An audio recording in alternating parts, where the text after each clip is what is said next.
안녕하세요. 스튜디오 엄나잇입니다. 오늘은 달란트 이야기 이종선 씨가 지었고 토네이도에서 나온 책을 여러분과 함께 읽으려고 합니다.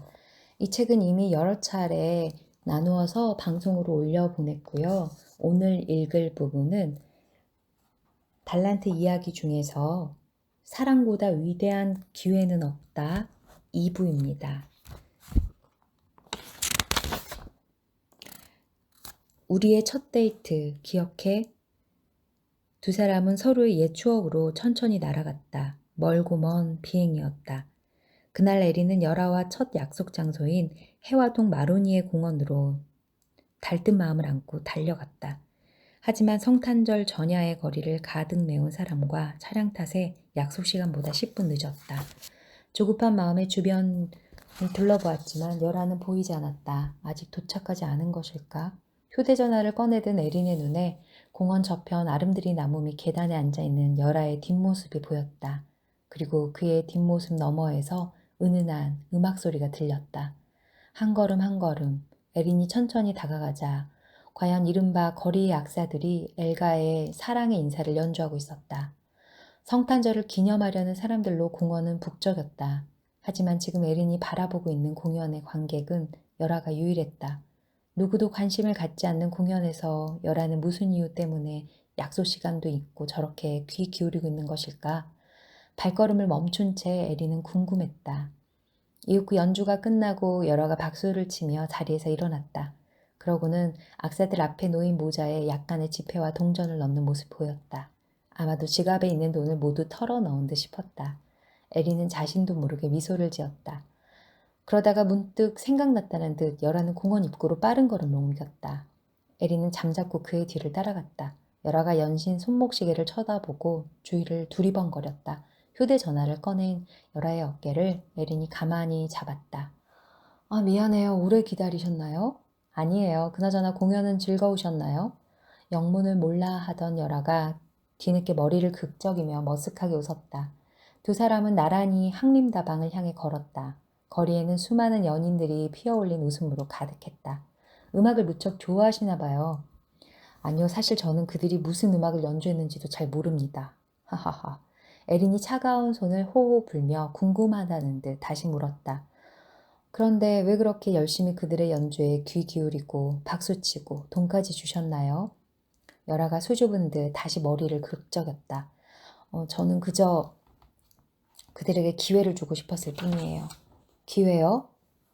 누구에게나 무명 시절이 있기 마련이죠. 아무리 열심히 노력해도 세상에 관심 밖에 있는 이름 없는 시절 말이죠.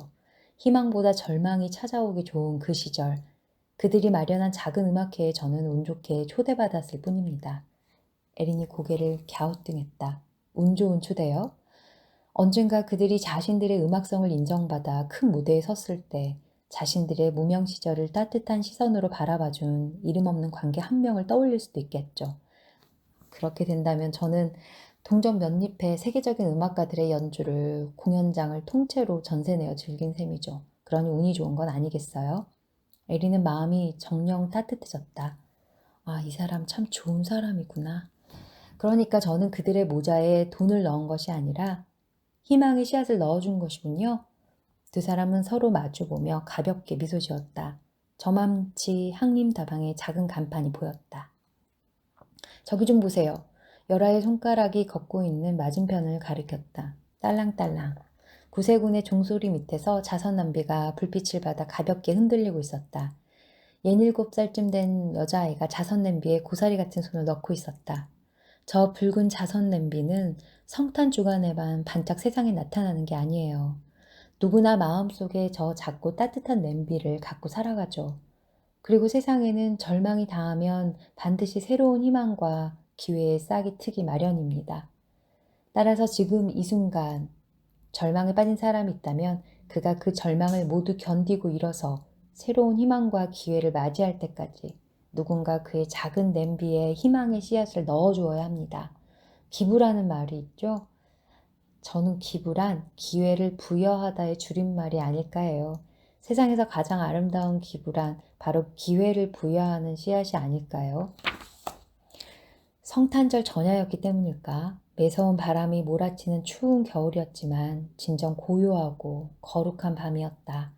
숙연해진 에리는 문득 열아의 가슴속 자선 냄비에 따뜻한 손을 넣고 싶었다. 누구나 희망과 새로운 기회를 바랍니다. 따라서 누군가에게 끊임없이 기부하고 끊임없이 기부받으며 살아가는 게 세상의 이치인 듯 싶어요. 이를 두고 예수는 사랑이라 가르쳤죠. 두 사람은 항림다방 간판 밑에 도착했다. 에리는 자신의 자선 냄비에 누군가 사랑의 씨앗을 던져 넣는 소리를 듣고 있었다.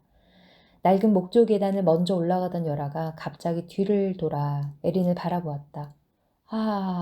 제가 빈털털이네요. 에린 씨가 오늘 찻값 좀 기부하셔야겠어요. 성탄절에 내리는 눈이 왜 따뜻한지 에린은 알 것 같았다. 열아는 감았던 눈을 가만히 떴다. 이야기를 마친 에린의 이마 위로 툭툭 빗방울이 떨어지고 있었다.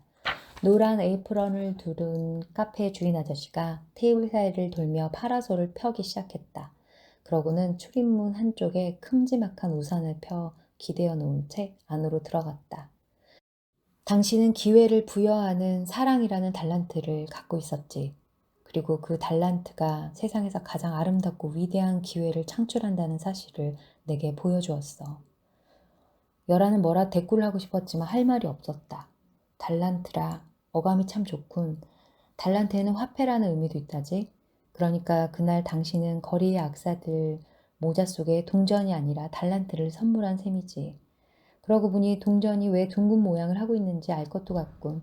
일방적인 적선이 아니라 서로가 서로의 손을 맞잡을 수 있는 선업의 의미로 쓰일 때 비로소 그 따뜻한 동전이 누구에게나 새로운 기회를 열어주는 아름다운 달란트가 되는 거 아닌가? 허허허. 어쩐지 에린의 웃음이 쓸쓸해 보였다. 에린이 웃음을 멈추고 쓸쓸함은 여전히 간직한 채 말을 이었다. 내가 왜 당신을 떠났는지 궁금하다고? 이유는 간단해. 언젠가부터 당신은 더 이상 사람들의 자선 냄비에 달란트가 아니라 돈을 넣기 시작했기 때문이야. 기억해? 누추한 차림의 노숙자가 당신에게 다가왔을 때 당신은 그의 손목을 강하게 뿌리치며 동전 몇 잎을 꺼내주고는 도망치듯 그 자리를 벗어났지. 그는 분명 당신의 손목시계를 탐내는 얼굴이 아니었어. 다만 시간을 물어보려 했을 뿐이야.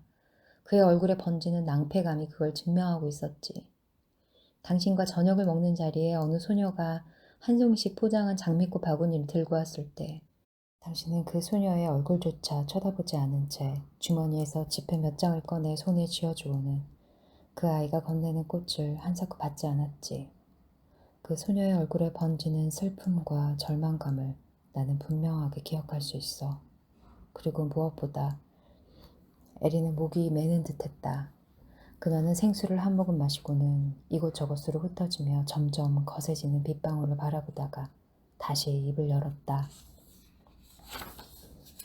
당신 회사 송년회 석상에서 당신은 최우수 사원으로 선정된 소감을 발표했지.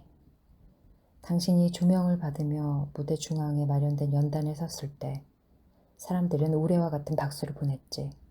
하지만 당신은 당신에게 아낌없이 박수를 보낸 사람들을 공격하기 시작했어.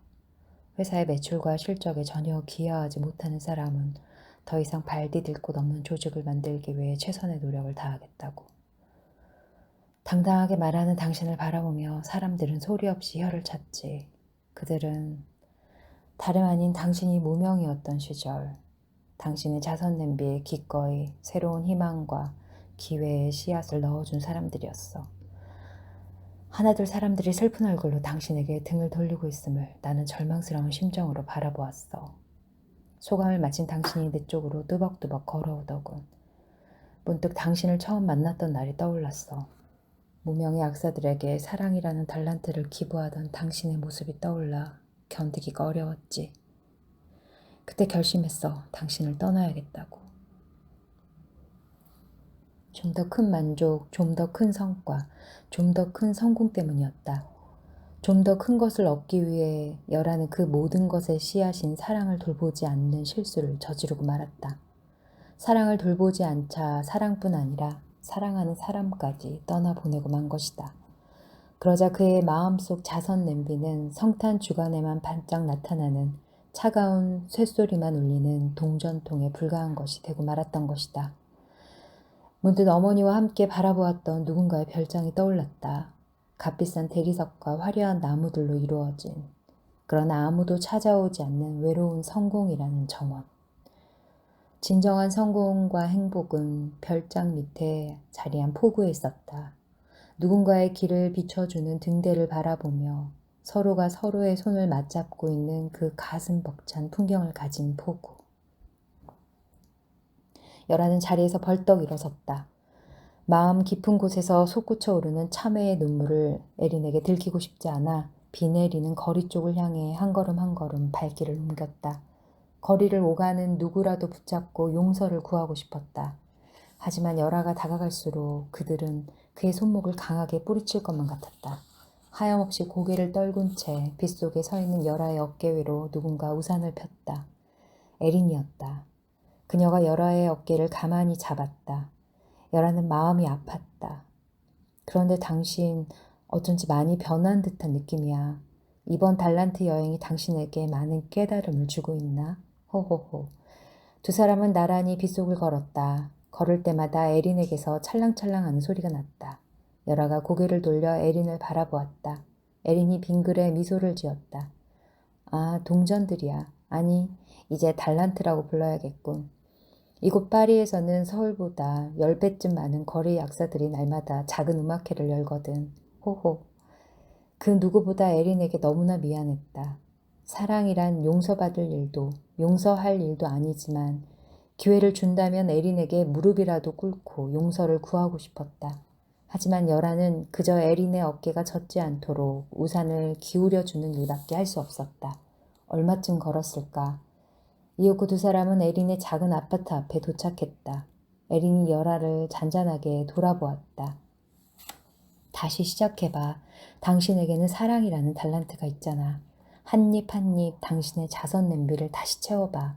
그리고 망설임 없이 이렇게 멀리까지 나를 만나러 와줘서 정말 고마워. 에린이 열아의 손에 우산을 쥐어주고는 목조 계단을 천천히 오르기 시작했다. 그녀의 모습이 사라진 후에도 한동안 열아는 우두커니 서 있었다. 에린 씨는 자네에게 사랑이라는 종목에서 최고 점수를 준 사람일세. 어떻게든 붙잡아야지. 돌아서는 열아의 귓전에 윤희사의 생생한 목소리가 들려오는 듯했다. 열아는 천천히 왔던 길을 되짚어 걸었다. 그러다가 에린과 함께 차를 마셨던 노천 카페에 이르렀다. 그는 파라솔이 펴진 테이블에 앉아 수첩을 꺼냈다. 달란트 5, 사랑으로 위대한 기회를 만들어가라. 수첩을 넣고 열아는 주위를 둘러보다가 문득 한 곳에 시선이 머물렀다.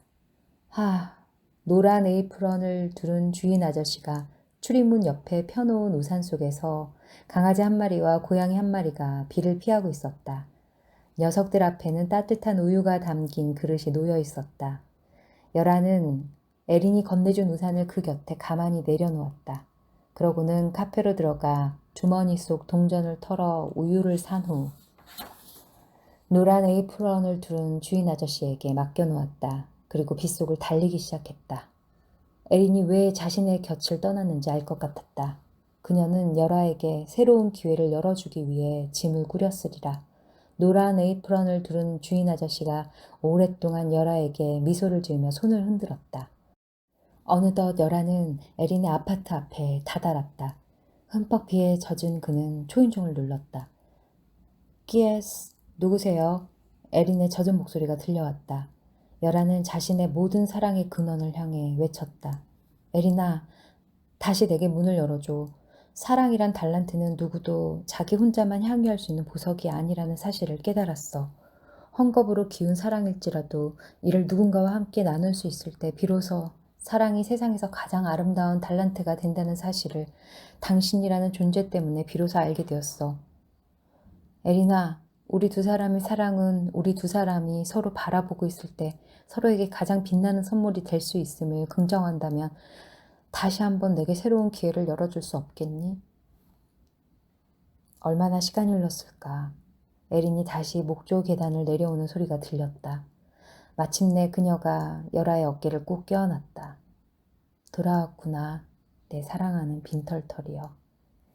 에린과 동행하는 파리의 날들은 새로운 시작과 기회였다. 두 사람은 스트라빈스키 분수대를 등지고 나란히 동전을 던지며 소원을 빌거나 끌리냥꾸루 벼룩시장을 순례하며 오래된 고대 주화를 구하기도 했다. 모처럼 햇빛이 좋으면 목마르던 언덕에 올라 거리의 악사들을 향해 휘파람을 불었고 돌아오는 길에 노란 에이프런을 두른 아저씨가 파라솔 밑에서 따라주는 커피를 마셨다. 그러다가 문득 어렵게 구한 오래된 동전들을 몽땅 도둑 맞았다는 사실에 아연실색하다가 이내 곧 킬킬거렸다. 어차피 사랑이라는 달란트만 있으면 더 이상 잃을 것이 없었다. 열하와 에리는 자신들이 던진 모든 동전들이 누군가의 삶 안에서 아름다운 달란트로 피어나기를 진심으로 바랐다. 그렇게 꿈결같은 시간이 지나고 열하는 자신의 달란트 여행이 아직 끝나지 않았음을 무심코 깨달았다. 서로 아쉬운 마음을 에린과의 마지막 저녁 식사를 끝낸 후 열하는 에린의 따뜻한 전송을 받으며 호텔로 돌아와 짐을 꾸렸다. 그리고 설레는 마음으로 세 번째 봉투를 열었다. 김진규 교수님? 그는 열하의 대학 은사였다. 네, 여러분 오늘은 여기까지 읽을게요. 지은이 이종선 씨는 우리 모두는 진정한 성공과 행복을 이룰 수 있는 달란트를 다 갖고 있다고 합니다. 우리 안에 있는 달란트들을 잘 발견해서 지혜와 꿈을 담은 감동적이고 울림 있는 깊은 메시지가 되는 인생을 살기를 바랍니다. 오늘도 귀한 시간 함께 해주셔서 감사합니다. 다음 시간에 또 좋은 책으로 찾아뵐게요. 스튜디오 엄나이셨습니다.